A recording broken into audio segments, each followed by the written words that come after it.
Yes, the first reading. Rally was organized in the capital. আসসালামু আলাইকুম রহমতুল্লাহি ওয়া বারাকাতুহু। সম্মানিত সাংবাদিক বন্ধুগণ, আপনারা ইতিমধ্যে অবহিত হয়েছেন আমাদের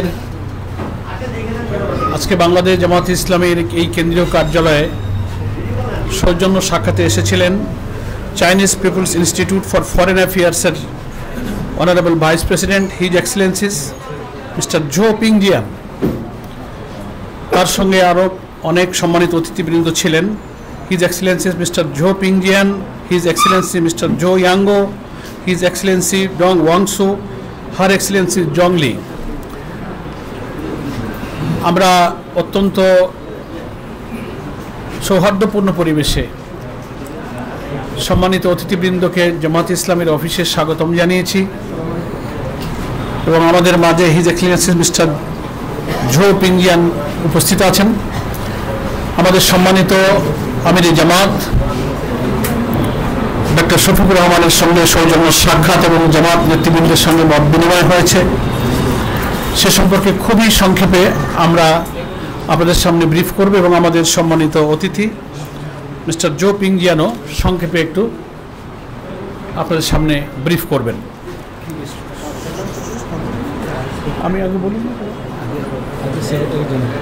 সম্মানিত সাংবাদিক বন্ধুগণ, আমাদের বাংলাদেশ জামাত ইসলামের সম্মানিত আমির ডক্টর শফিকুর রহমান সম্মানিত অতিথিবৃন্দকে জামাত অফিসে স্বাগতম জানিয়েছেন এবং ইতিপূর্বে বাংলাদেশ জামাত ইসলামের পক্ষ থেকে দুইবার একটা ডেলিগেশন যে চায়না সফর করেছেন, সেই অভিজ্ঞতা সম্মানিত আমিরে জামাত এই প্রতিনিধি দলের সামনে তুলে ধরেছেন। যারা এসেছেন Chinese People's Institute for Foreign অ্যাফেয়ার্সের সম্মানিত কর্মকর্তাবৃন্দ এসেছেন ওনাদের সামনে।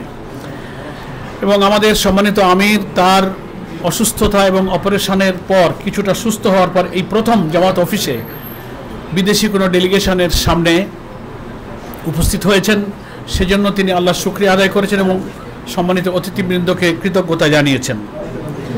এবং আমাদের উভয় নেতৃবৃন্দের সঙ্গে পরস্পর পরিচিতি অনুষ্ঠিত হয়েছে।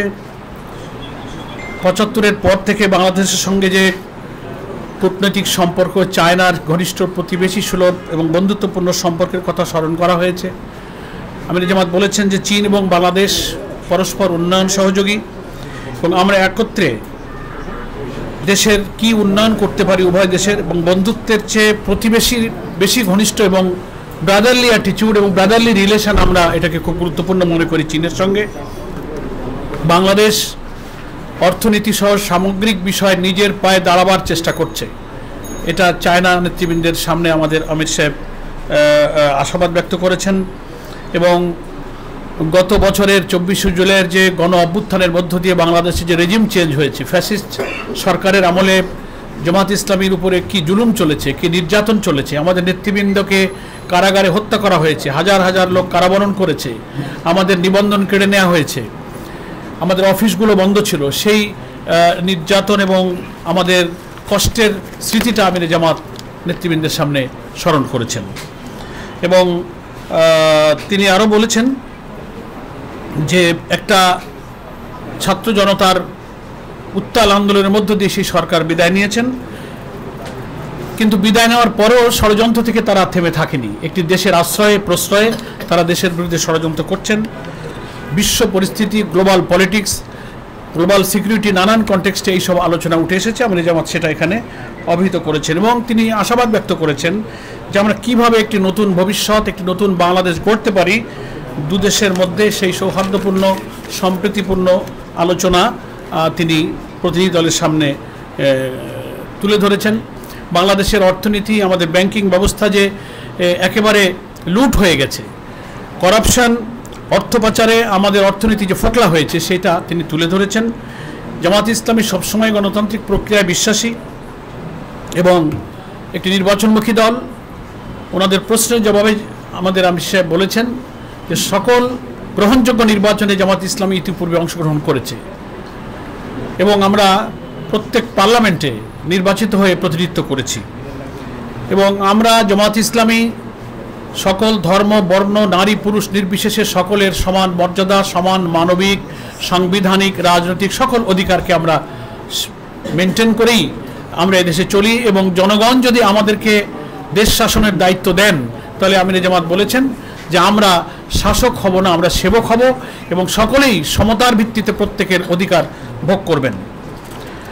এবং আমাদের দেশটা বিপুল জনসংখ্যা বেষ্টিত দেশ, এখানকার উন্নয়নের জন্য চায়নার জন্য এক্সপোর্ট প্রসেসিং জোন ইপিজেড সহ নানান অর্থনৈতিক উন্নয়ন এবং বিনিয়োগের পরিবেশ আমরা তৈরি করছি এবং আমাদের সামনে সেই সম্ভাবনা আছে।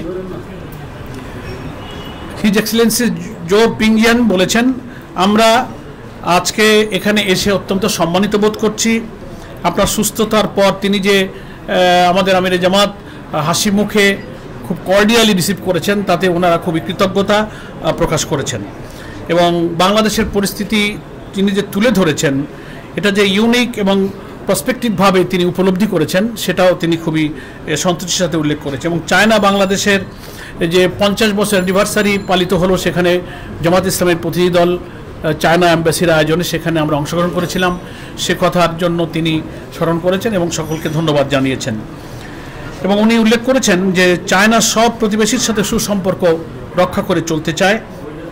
একবিংশ শতাব্দীতে একটি নতুন উন্নত বিশ্ব গড়ার জন্য চায়না কাজ করছে এবং চায়না কমিউনিস্ট পার্টির নেতৃত্বে কি অগ্রগতি চায়নাতে হয়েছে তিনি আমাদের আমির সাহেবকে বলেছেন যে আপনি এবং আপনাদের প্রতিনিধি দল সফরের সময় নিশ্চয়ই সে দৃশ্য আপনারা দেখে এসেছেন। এবং চীনের আধুনিকীকরণের জন্য চীনের বিপ্লবের যে 1949 থেকে 2049 এই শতাব্দীর বাকি অংশ অতিবাহিত করার জন্য প্রতি 5 বছরে 5 ইয়ার্স প্ল্যানের মধ্য দিয়ে তারা ডেভেলপমেন্ট এবং মডার্নাইজেশন করার জন্য যে উদ্যোগ নিচ্ছেন, এটাও আমাদের সম্মানিত মিস্টার জো পিংজিয়ান জামাত নেতৃবৃন্দকে অবহিত করেছেন। এবং তিনি এটাও উল্লেখ করেছেন যে আন্তর্জাতিক পরিবেশে আমরা যৌথ পার্টনারশিপের ভিত্তিতে উন্নয়ন অগ্রগতি করতে চাই। অবকাঠামোগত উন্নয়ন, বিশ্ব নিরাপত্তা অর্থাৎ গ্লোবাল সিকিউরিটির প্রশ্নে গ্লোবাল ইনিশিয়েটিভের যে মহান একটা আদর্শ, সেটা নিয়ে চায়না বিশ্ব রাজনীতিতে এগিয়ে যাচ্ছে। এবং তিনি বলছেন যে কোনো দেশ শুধু আয়তনে বড় হলেই বড় হয়ে যায় না, বিশ্ব দরবারে বিশ্ব সভ্যতায় সকলেরই অধিকার এবং মর্যাদা সমান হওয়া উচিত।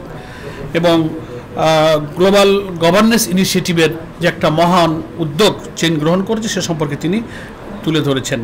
আঞ্চলিক ও বিশ্ব পরিবেশের বিবেচনায় বাংলাদেশ চায়না ভবিষ্যতে উল্লেখযোগ্য অগ্রগতি যৌথভাবে রাখবে এবং বাংলাদেশের সঙ্গে কিছু কৌশলগত স্ট্র্যাটেজিক ডায়ালগ ওনারা প্রয়োজন অনুভব করেন। পার্টি টু পার্টি জামাত ইসলাম এবং চায়না কমিউনিস্ট পার্টি এর একটা সুসম্পর্ক এবং মত বিনিময় এবং স্ট্র্যাটেজিক্যাল ডায়ালগ ওনারা অনুভব করেন। সম্মানিত আমির জামাত ওনাদেরকে ধন্যবাদ জানিয়েছেন এবং সরকারের সাথে সরকার G2G পার্টি টু পার্টি উভয় রিলেশনটা মেনটেন হবে চায়নায়। ওনারা জানতে চেয়েছেন আগামী নির্বাচনে আপনারা অংশগ্রহণ করবেন, তার কি প্রস্তুতি। আমাদের আমির জামাত বলেছেন আমরা সবসময় নির্বাচনমুখী দল, আমাদের নির্বাচনের প্রস্তুতি আছে, ইনশাল্লাহ আমরা নির্বাচনে অংশগ্রহণের যাবতীয় প্রস্তুতি গ্রহণ করছি। মানবাধিকার প্রশ্নটা এসেছে, আমাদের আমির জামাত বিশ্ব পরিস্থিতি, বিশ্বের মানবাধিকার যেখানে যেখানে লঙ্ঘিত হচ্ছে, ফিলিস্তিনের জনগণের প্রতি, গাজার মুসলমানদের প্রতি যে অত্যাচার হচ্ছে সেই মানবাধিকার লঙ্ঘনের কথা তিনি তুলে ধরেছেন। সিরিয়া, ইরাক, ইভেন মায়ানমারের দৃষ্টি আকর্ষণ করা হয়েছে। এসব ক্ষেত্রে বিশ্ব রাজনীতিতে চায়নার একটি উল্লেখযোগ্য ভূমিকা এবং অবদান প্রয়োজন। আলোচনায় ইউক্রেন রাশিয়ার পরিস্থিতিটাও এসেছে, যেই সব মানবাধিকার লঙ্ঘনে বড় বড় শক্তি পেছন থেকে যে মদত দেয়, এ ব্যাপারে আমাদের সকলেরই ঐক্যবদ্ধভাবে ভূমিকা রাখা উচিত। সম্মানিত সাংবাদিক বন্ধুগণ, এই সব আলাপ আলোচনা আমাদের মধ্যে উভয় দলের মধ্যে হয়েছে।